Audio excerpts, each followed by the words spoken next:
So welcome to Finding Family DNA's Patreon segment. We have, like I said, on our regular YouTube channel, we talked about the birth index and how we use the birth index to solve these cases. And if you want to get information on this, you have to sign up for our Patreon. So Misty, Sha'Carri Smith's case was solved with the Ohio Birth Index. First of all, how does anyone access the Ohio Birth Index? Well, there's a website called vitalsearch.ca or vitalsearch-ca, and it has a lot of repositories for records online. I believe you have to pay to subscribe to the website. But one thing they do have is the original Ohio Birth Index, which not only shows record of the child's birth, but actually has their parents' names on it as well. What's the difference between that one and the California Birth Index? It really is essentially the same thing. I mean, the California Birth Index will have the mom's last name usually, and that's what the Ohio Birth Index does too, but it also includes the first names. But I have the California Birth Index on Microfiche where you can match the adopted name and index number with the original name. I don't think Vital Search doesn't provide that, but it is a good tool to use for your purpose. Yes, exactly. So let's go back to Sha'Carri's case. So, and I wish we had an example to show here, but so this index, go through exactly how you, with using this index, I know we talked about it in the regular segment, how did the index solve this case? So I'm going to leave the father's name off. I'm going to use the name David for the father's name because his children are all still alive, but I was able to locate that Sha'Carri's grandfather was David and grandmother was Irene. And so what I did was I looked at the Ohio Birth Index for children born with David's last name and with Irene's last name in the mom's field, and her last name was Holt. And I found one record for somebody named Michael that was born in 1945, I believe, and it had David as the father and Irene as the mother. But when I did research on Michael, there was no paper trail of his existence other than that birth record. There was no public index records, no marriage records, no divorce records. So to me, that is a flag that this child was possibly placed for adoption. And so what I did was I went through the Ohio Birth Index on his date of birth, Michael's date of birth, and looked up all children born on that day in Ohio in that county. And I came across... And how many were there? Oh gosh, I don't even remember. There was a couple pages of them.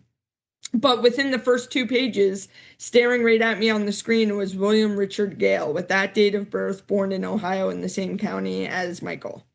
And this guy obviously used his middle name as his first name, right? That's right. He goes by Rick, yes. Yeah, and I don't think we would have figured that out. Even though it happens, but... Well, I mean, apparently, when I talked to the half-aunt of Sha'Carri, she goes, we know that Sha'Carri's father was adopted out of the family. We just don't know what his name is. We don't know how to find him. She's like, we've always felt like there is a brother that was adopted out, but we have no way to identify him. Right, and we call that NPE, right? Yep. And we have one right now that I took in last week with an NPE, and unless people come forward, we're not going to solve those cases. Right. And there's no birth index involved in that case, but it's all very interesting. So I know you've used this birth index, maybe not the Ohio one. I know you have access to Texas, but you've used this index to solve your unknown remains cases, haven't you? I have. I've used this index to reference if a child's been adopted, if I'm looking for a misattributed parentage event in a tree or anything like that. Yes. And I know that you've asked me to look it up in the California Birth Index on a couple of cases to discount certain people, correct? Correct. Yeah, and I know one of those cases, I think it made the news recently. Last year. The Ventura County one, right? Yep. Yeah, and you discounted the person you may have thought was the perp, but it wasn't. Right. And it's a great resource. And what's that website again? Vitalsearch-ca. Vitalsearch-ca, yeah.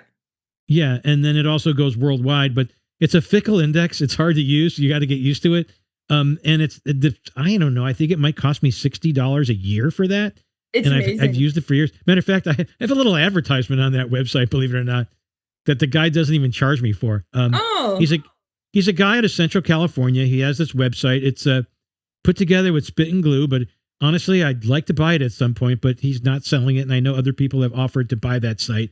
But it's a really good resource. He should be proud of what he's done over these years. Yes. But it's like I said, it's fickle. It's hard to use.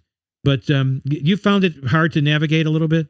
It's, if I can be quite honest, it's just an ugly website. You got to kind of look at the small little print. You got to look on where to click and that. It's very outdated, but it's a treasure trove of information. Exactly. You can't judge a book by its cover, right? Exactly. Is there anything else you want to share with this audience about resources regarding NPEs or birth index, what they can do to look things up? Well, there is, like you mentioned, the original Texas birth indexes, and that's David Gray's peoplefinder.com, and you can log in there and you can look for amended birth certificates or the original birth certificates pre-adoption. Like we mentioned, we have the Ohio one, we have the California one, and this is a great time to mention, you had said, Jay, that anybody can, send in an email if they subscribe to Patreon. If you were adopted in Texas, Ohio, or California, shoot us an email and we can do a lookup in our indexes. Just something quick and simple to at least maybe provide some clues onto somebody. Yeah, right. And other companies charge a lot of money for that, thousands. Right. And you know what? Like I said, if you subscribe to Patreon, we know who you are, and you reach out to us and have a question, even if it involves looking up something, we'll actually do that for you. Yep. Who else does that? Right. Exactly. So on that note, we'll end our Patreon for this episode, and we'll see everyone next time. Thanks again for watching and listening to Finding Family DNA's Patreon segment. Take care now.